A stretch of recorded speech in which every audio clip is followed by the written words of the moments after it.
साकोली शेंदुरापा नगर परिषद परिसरात पंतप्रधान आवास योजनेअंतर्गत जे लाभार्थी आहेत त्यांना पट्टे वाटप करून घरकुल मंजूर करण्यात आले।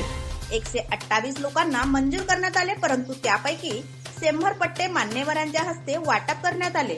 परिणय फुके यांनी सांगितले की पुढच्या वर्षभरात साकोली शेंदुरापा येथील सर्व लोकांना आपण पट्टे मिळवून देण्यासाठी प्रयत्नशील राहू। नळ योजना व धान उत्पादक शेतकऱ्यांसाठी आपण विधानसभेत हा प्रश्न सातत्याने उचलत राहू व शेतकऱ्यांना न्याय मिळवून देऊ, असे मत त्यांनी व्यक्त केले।